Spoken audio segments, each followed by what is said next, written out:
The oppressive heat of the tropical night settles like a suffocating blanket over the island of Saipan, thick with humidity that makes every breath feel like drowning in warm soup.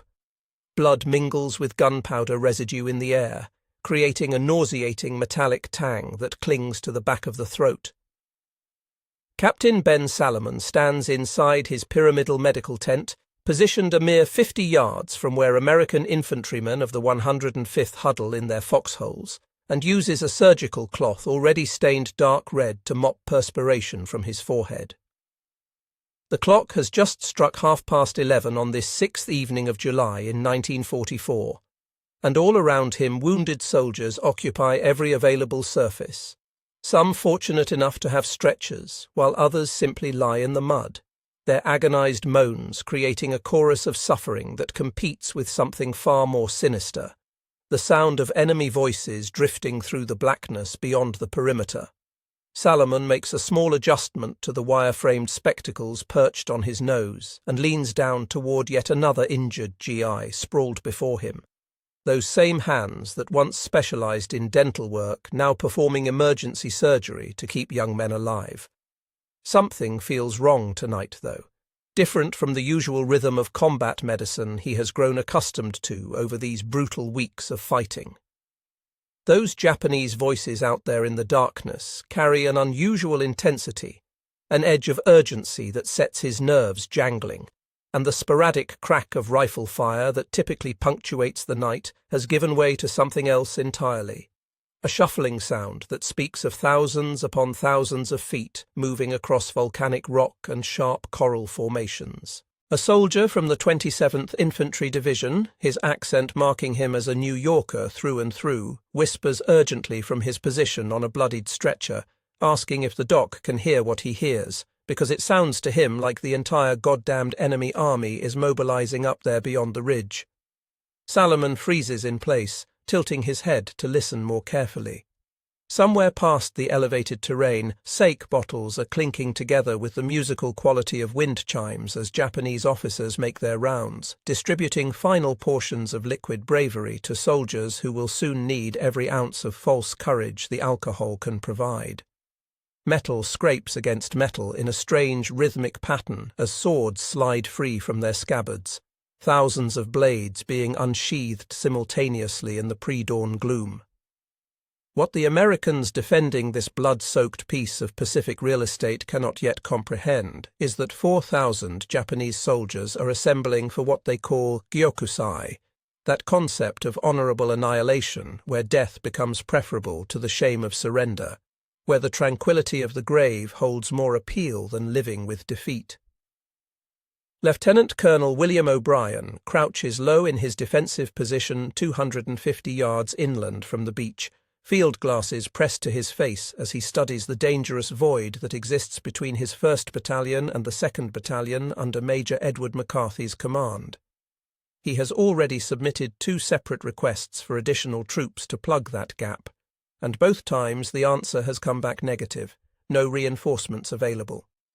In desperation, O'Brien has repositioned his anti-tank weaponry to provide covering fire across that 100-yard opening, but something deep in his gut tells him it will not be nearly enough to stop what is coming. His radio operator crouches beside him in the foxhole, whispering that the artillery units are requesting final coordinate information for their fire missions. 3 miles offshore, aboard the USS Birmingham, radio operators are working through precise mathematical calculations, fine-tuning what military planners have designated as time on target, a revolutionary new coordination system that synchronizes multiple artillery batteries scattered across different positions so that their shells arrive simultaneously at a single point, transforming scattered firepower into concentrated devastation through the simple application of mathematics to warfare. Hidden throughout northern Saipan in caves and spider holes, the remaining forces under General Yoshitsugu Saito's command are making preparations for something unprecedented in scale, an assault that American troops have never witnessed with such magnitude. The largest Banzai charge in the entire Pacific War is scheduled to commence at precisely 4:45 in the morning, with every able-bodied individual participating, soldiers and sailors, and even civilian men, women and children armed with nothing more than sharpened bamboo poles, all of them surging forward in a human tsunami designed to overwhelm defensive positions through sheer desperate ferocity and numbers. Captain Salomon returns his attention to a Marine suffering from shrapnel embedded in multiple locations across his body, completely unaware that in approximately 5 hours his steady dentist's fingers will be wrapped around the grips of a machine gun, his position surrounded by 98 enemy corpses. This night represents the collision point between American technological coordination and Japanese spiritual conviction, destined to become the most lopsided slaughter in the history of Pacific combat. The question hanging in the humid air is not whether the Japanese will launch their charge, but whether American artillery synchronization can transform what should be a terrifying assault into methodical extermination. The darkness pulses with whispered prayers and the metallic clicking of rifle bolts being worked as two fundamentally opposed military philosophies prepare for their violent encounter. Inside American foxholes, soldiers make adjustments to their equipment with the methodical care of industrial warfare, verifying ammunition supplies, testing radio communication channels, establishing interlocking fields of fire that will leave no gaps in their defensive coverage. 300 yards distant, Japanese soldiers kneel in circular prayer formations, composing final letters to family members they will never embrace again, their faces illuminated by the glow of sake bottles being passed from one trembling hand to another. Major Edward McCarthy hunches over his field radio equipment, his voice cutting through static as he communicates firing coordinates back to artillery positions. The response arrives immediately, confirming that coordinates have been locked in, firing solutions have been calculated, and multiple battery positions have been synchronized for maximum destructive effectiveness. This represents the American approach to warfare in its purest form, technological coordination transforming individual military units into a single devastating weapon system operating with machine-like precision. The Japanese are preparing for something entirely different in both philosophy and execution. Inside a limestone cave 500 yards north of American defensive lines, General Saito's final strategic conference is reaching its conclusion. The wounded and weakened commander has selected death over defeat, but not before issuing orders that every surviving defender must participate in one last Gyokusai charge. Captain Sakai Oba checks his sword one final time, knowing that he and 200 other officers will lead this assault, fully aware they are marching toward certain death with no possibility of survival. The password for tonight's operation, Oba informs his assembled men, is 7 lives for one's country, a phrase meant to encapsulate their willingness to sacrifice everything for the empire. Among the thousands of Japanese forces gathering in the darkness, Sergeant Takeo Yamauchi stares at the sake bottle in his hands, understanding that this liquid courage will provide no protection against American bullets and artillery shells. A former student of Russian language who harbors secret admiration for Soviet communist ideology, Yamauchi comprehends military tactics well enough to recognize suicide when it stares him in the face, yet the Bushido code that governs Japanese military culture demands he charge forward regardless, placing honor above survival and spiritual purity above tactical wisdom. Inside his medical station, Captain Salomon suddenly becomes aware of a change in the auditory environment. The random Japanese chatter that has been drifting across no man's land has organized itself into rhythmic, synchronized chanting. Tenno Heika Banzai, Tenno Heika Banzai. The voices repeat over and over. Long live the Emperor. And these voices are growing steadily closer while their numbers seem to multiply exponentially. Salomon immediately orders his medics to prepare wounded men for emergency evacuation. His survival instincts honed by months of performing surgery under combat conditions screaming warnings of imminent danger. 3 miles behind the front lines, American artillery crews are executing calculations that will fundamentally revolutionize the nature of warfare itself. Battery commanders study their firing tables with intense concentration, calculating precise flight times for shells that will be launched from different distances and elevations. When the order arrives, every artillery piece from small 75mm pack howitzers to massive 155mm guns will deliver their payloads to arrive at exactly the same instant in time, transforming scattered artillery into a single overwhelming weapon through mathematical precision. Artillery observer Captain Louis Ackerman crouches in a forward observation post with his field telephone pressed tight against his ear, calling in adjustments that will soon blanket the front lines of Saipan with high-explosive shells, creating the most lethal 1,000 yards of terrain in the entire Pacific theater of operations. Meanwhile, the Japanese assembly continues with religious intensity and fervor. Walking wounded lean heavily on bamboo crutches, their bandages thoroughly soaked with blood and perspiration. Civilian populations, men and women and even children, clutch sharpened sticks and broken bottles, their eyes wide with terror induced by propaganda that has convinced them American capture means torture followed by death, making this suicidal charge seem like their only path to maintain honor. The contrast between the two forces could not be more stark or fundamental. American preparation focuses entirely on coordination, communication networks, and technological advantages. Radio operators synchronize their watches to the exact second, artillery crews adjust elevation angles with mathematical precision, and infantry units coordinate interlocking fields of fire where every element functions together like components in a vast, lethal machine designed for maximum efficiency. Japanese preparation is spiritual and emotional in nature rather than technological. Officers burn personal correspondence and family photographs in small ceremonial fires. Soldiers distribute their few remaining possessions among comrades. Everyone participates in final prayers directed toward ancestral spirits. They are not preparing for battle in any conventional sense. They are preparing for sacred death, believing their sacrifice will somehow delay American victory and bring honor to their families and emperor. At 3:30 in the morning, the Japanese begin their final approach movement toward American lines.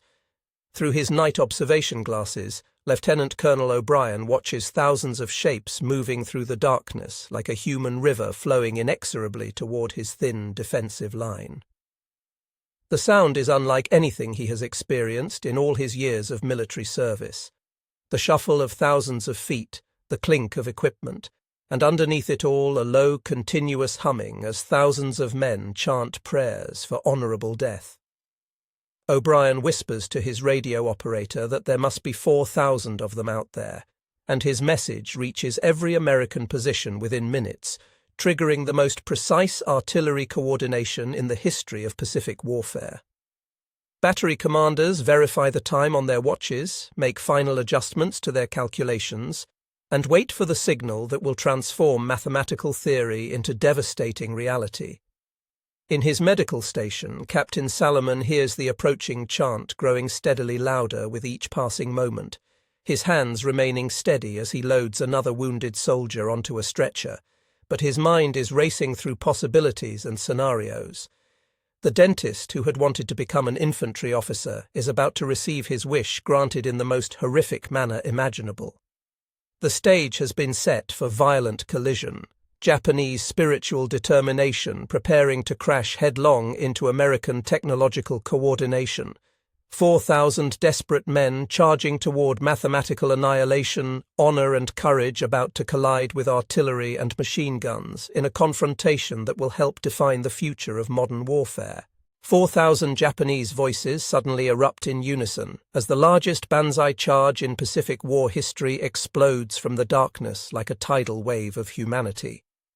Officers wave their ancestral swords high above their heads, their silhouettes backlit by the first faint hints of approaching dawn, leading successive waves of desperate soldiers, walking wounded, hobbling forward on crutches, and terrified civilians clutching bamboo spears with white-knuckled grips. Major Edward McCarthy, commanding the 2nd Battalion of the 105th Infantry, watches this human tsunami approach his defensive positions and immediately lunges for his radio handset. "It looks exactly like a cattle stampede from some Western movie," he shouts into the communication device, "except these Japanese just keep coming and coming in endless waves." The first assault wave hits the gap between O'Brien's battalion and McCarthy's battalion like water pouring through a broken dam. Japanese soldiers flooding through that 100-yard opening while screaming at the top of their lungs, firing weapons from the hip, bayonets glinting in the pre-dawn light. Lieutenant Colonel O'Brien stands upright in his foxhole with a pistol gripped in each hand, shouting encouragement to his men as muzzle flashes illuminate his face like some deadly strobe light effect. "Hold your ground," he bellows. "Don't give them a single inch of territory. But this is not merely chaos and confusion. This is American coordination in full action." Captain Bernard Toth's voice crackles through the artillery radio network announcing fire mission, concentration point Charlie 7. All batteries prepare to execute time-on-target protocol. Across 3 miles of Saipan's western coastline, 18 American artillery batteries receive identical firing solutions that have been calculated in advance. Mathematics that was developed on paper now becomes devastating reality. Battery commanders glance at their synchronized watches and begin the countdown. Time on target in 30 seconds. 15 seconds remaining. 5, 4, 3, 2, 1, fire. The night sky explodes with sound and fury. 144 artillery shells, ranging from 75mm pack howitzers up to massive 155mm guns, launch simultaneously from positions scattered all across southern Saipan. Different trajectories calculated for different distances and elevations, different flight times through the air, but absolutely identical arrival time at the target zone. Exactly 47 seconds after launch, every single shell will detonate in a concentrated area positioned just 75 yards forward of American defensive positions, creating a wall of steel fragments and explosive force. Technical Sergeant John Polakowski crouched deep in his foxhole as Japanese soldiers stream past his position on both sides, watches in absolute amazement at what unfolds before his eyes. "It reminded me of a circus ground," he will later testify, or maybe Yankee Stadium when the crowd just mills out onto the playing field, pushing and shoving and yelling and screaming. There were so many of them packed together you could just close your eyes and squeeze the trigger, and you would be guaranteed to hit 3 or 4 enemy soldiers with a single shot. Then the American artillery arrives with mathematical precision. The concentrated barrage does not simply kill, it disintegrates human bodies. High explosive shells detonate in perfect synchronization, creating an invisible barrier wall composed of steel fragments and concussion waves that shreds everything within a 200-yard radius into unrecognizable pieces. Japanese soldiers charging forward at full running speed simply vanish into the explosions, ceasing to exist. Others are hurled through the air like ragdolls thrown by an angry child, their screams lost completely in the deafening roar of coordinated destruction that drowns out all other sound. But still they come forward, driven by spiritual conviction and honor that refuses to recognize mathematical impossibility. Wounded Japanese soldiers drag themselves forward on their bellies like broken insects, still clutching rifles and grenades in hands that will never release them. A group of civilians, women and children forced into this charge by propaganda and terror, stumble through the smoke and carnage with their eyes wide, driven by propaganda-induced determination that has convinced them capture means something worse than death. American Marines, trained to show absolutely no mercy in combat situations, hesitate for precious seconds as they suddenly realize they are firing at families, at children, at grandmothers and grandfathers, and that hesitation costs American lives. Captain Lewis Ackerman screams into his radio handset at Bernie, "For God's sake, get that artillery even closer to our positions." The response comes back immediately that shells are already being placed within 150 yards of American foxholes. Ackerman shouts back to make it 75 yards, right on top of us. Danger close does not matter anymore. The second artillery barrage arrives with even deadlier precision than the first. Shells explode so close to American defensive positions that dirt and shrapnel rain down on their own foxholes, friendly fire injuries occurring from the sheer proximity of the bombardment. The mathematical perfection of American coordination has created a meat grinder that systematically transforms human courage and spiritual conviction into methodical slaughter, honor, and bravery crushed beneath tons of high-explosive steel. Behind the main Japanese assault wave, Captain Sakai Oba leads 200 officers in a secondary charge, with their swords raised high like medieval knights charging into battle. These men represent Japan's military elite, career soldiers with decades of training and experience, descendants of samurai lineages carrying family blades that are centuries old, passed down through generations. They charge directly into the American artillery barrage, genuinely believing that their spiritual purity will somehow overcome mathematics and steel, that their warrior spirit will deflect shells and bullets. They are catastrophically wrong. Meanwhile, at the 2nd Battalion aid station, Captain Ben Salomon hears screaming erupting from inside his medical tent. A Japanese soldier has crawled underneath the canvas wall and bayoneted a wounded American lying helpless on a stretcher, unable to defend himself. Without a moment's hesitation, the dentist grabs a wounded soldier's M1 carbine rifle and shoots the intruder dead on the spot. 2 more Japanese soldiers charge through the tent entrance with bayonets extended. Salomon, moving with reflexes born from the infantry training he had repeatedly begged his superiors to allow him to take, swings the rifle like a baseball bat, smashing the wooden stock against the first attacker's skull with devastating force. The rifle breaks apart in his hands from the impact.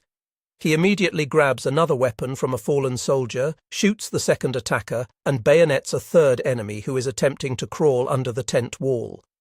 Salomon shouts for everybody to evacuate immediately, ordering his medics to get the wounded back to the regimental aid station, located further behind the lines, while he holds off the attackers. 4 more Japanese soldiers crawl under the tent flaps from different directions. The dentist, who had wanted to be a warrior, kills all of them using rifle fire, bayonet thrusts, and finally his bare hands when weapons fail. His wire-rimmed glasses are knocked askew on his face, his shirt is torn to shreds, and blood from both his own wounds and enemy casualties covers his hands completely. Outside the medical tent, the Japanese charge has penetrated deeper into American defensive positions than anyone had thought remotely possible. Despite the utterly devastating artillery bombardment, sheer numbers combined with suicidal determination has carried hundreds of attackers past the front lines and into rear areas. They are now directly assaulting marine artillery batteries that are positioned behind the infantry units, forcing artillerymen to make desperate decisions.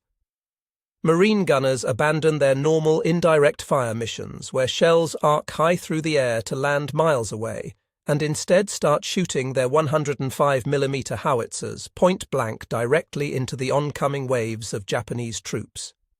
These massive artillery pieces, originally designed to lob shells over hills and across valleys to targets miles distant, become the world's largest shotguns, firing high-explosive rounds directly into human targets at ranges of less than 100 yards, the blast effects alone sufficient to kill without shrapnel. The sound becomes absolutely indescribable, a cacophony that assaults the senses from every direction. The sharp crack of rifle fire mingles with the thunderous boom of point-blank artillery bombardment.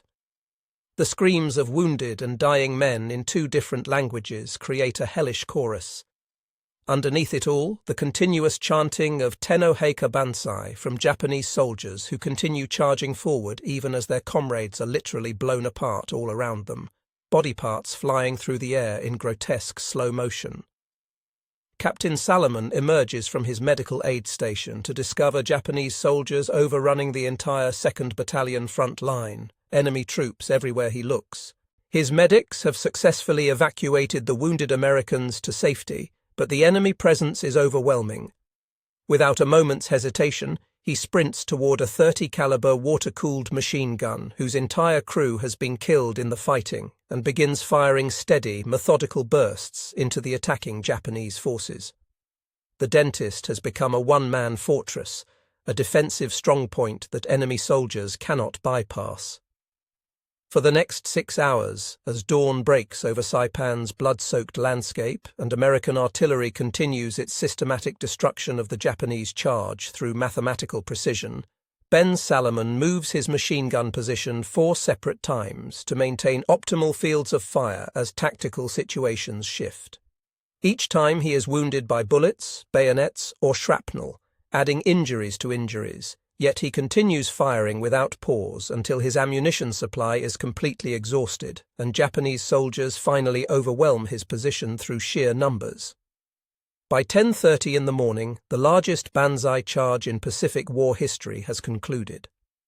The mathematical precision of American artillery coordination has transformed Japanese spiritual determination into the most lopsided massacre of the entire Pacific conflict.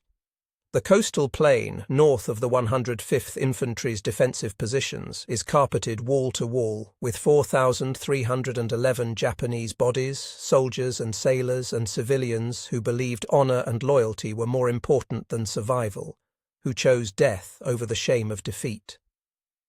American coordination has defeated Japanese courage so completely and decisively that Banzai charges will never again be employed as a primary tactical approach. The age of samurai warfare dies in that artillery barrage, ancient traditions destroyed by mathematics transformed into mass destruction.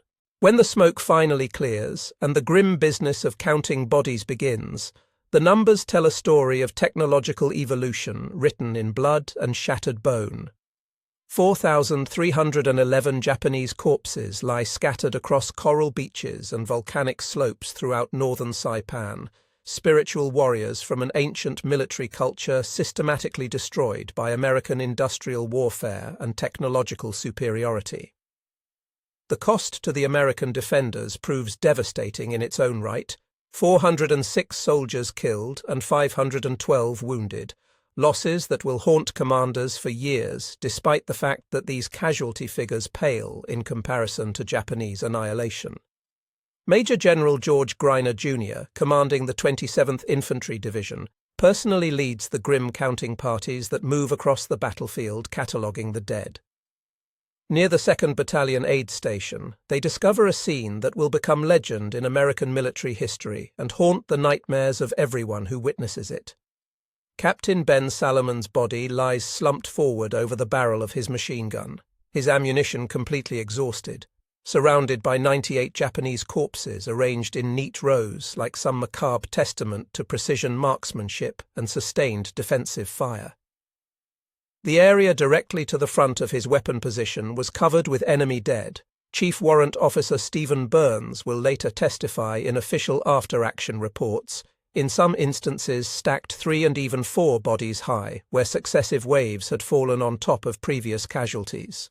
By carefully following the trail of spent cartridge casings and studying the pattern of body distribution, investigators determine that Salomon moved his machine gun 4 separate times before running out of ammunition, fighting through 76 bullet and shrapnel wounds, 24 of which medical examiners determine occurred before his eventual death.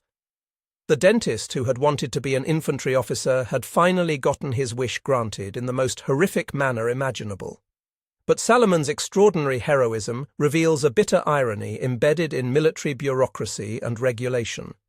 When combat historian Captain Edmund Love officially recommends the dentist for the Medal of Honor, based on overwhelming evidence of valor above and beyond the call of duty, General Greiner rejects the nomination outright, operating under the belief that Salomon violated the Geneva Convention by wielding weapons as a medical officer, that his actions, while undeniably brave, were technically illegal under international law.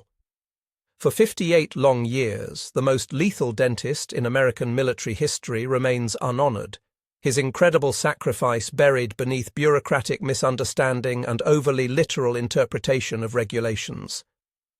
Multiple advocacy campaigns are required, primarily led by fellow University of Southern California dental school graduates who refuse to let their colleagues' heroism be forgotten before the situation is finally rectified. On May 1, 2002, President George W. Bush finally presents Salomon's posthumous Medal of Honor in the White House Rose Garden in a ceremony that should have occurred decades earlier. He remains the only dentist in the entire history of American military service to receive the nation's highest decoration for valor in combat. The broader impact of what occurred on July 7, 1944, reverberates far beyond individual acts of heroism, no matter how extraordinary. The systematic destruction of the largest Banzai charge in history marks the definitive end of Japan's spiritual approach to warfare, the final death of samurai traditions in modern combat. Never again will Japanese commanders attempt to overcome American technological superiority through mass suicidal attacks that sacrifice thousands of lives for minimal tactical gain. The mathematics of coordinated artillery have proven more powerful and decisive than centuries of samurai tradition and Bushido philosophy.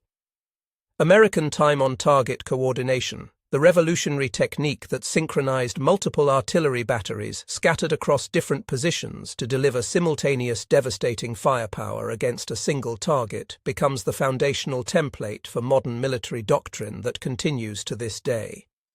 What worked with such devastating effectiveness on Saipan's coral beaches will evolve over subsequent decades into the precision warfare of the 21st century, where satellite-guided munitions and computer-coordinated strikes can destroy targets with mathematical certainty that would seem like science fiction to World War II soldiers. For the surviving Japanese defenders who witnessed this massacre, the psychological impact proves equally profound and long-lasting. Sergeant Takeo Yamauchi, who played dead in his foxhole during the charge and somehow survived the artillery barrage that killed thousands around him, later reflects with brutal honesty that they were real soldiers, real men who did not want to participate in the slaughter, who understood they were being sacrificed for nothing. The systematic destruction of their comrades forces even the most dedicated Japanese soldiers to question the fundamental wisdom of spiritual warfare when confronted with technological superiority, to wonder if honor and loyalty are worth the price when defeat is mathematically certain. The strategic consequences of Saipan's capture prove equally decisive for the overall Pacific War. With the island secured by July 9th, American B-29 Superfortress bombers begin operating from newly constructed airfields on Saipan, bringing Japan's home islands within bombing range for the first time in the war. The coordinated artillery barrage that destroyed the Banzai charge directly enables the strategic bombing campaigns that will ultimately force Japan's unconditional surrender, making this night battle a crucial turning point in the Pacific conflict. Modern military analysts studying the Battle of Saipan in professional war colleges and academic institutions identify July 7, 1944-44, as the precise moment when industrial warfare definitively defeated traditional military culture, when ancient warrior traditions crashed against modern technology and shattered into irrelevance. The same technological coordination principles demonstrated that night, synchronized timing, mathematical precision, overwhelming concentrated firepower delivered with industrial efficiency, now guide everything from GPS-guided artillery bombardment to drone swarm attacks coordinated by artificial intelligence. Yet despite all the technological advancement and military analysis, the human cost remains absolutely staggering and impossible to ignore. The Japanese civilians forced to participate in the Banzai charge against their will, men and women and children terrorized by propaganda into believing American capture meant torture followed by death, coerced into charging against machine guns and artillery with nothing but sharpened bamboo sticks, represent warfare's ultimate tragedy and moral failure. Their bodies, mixed in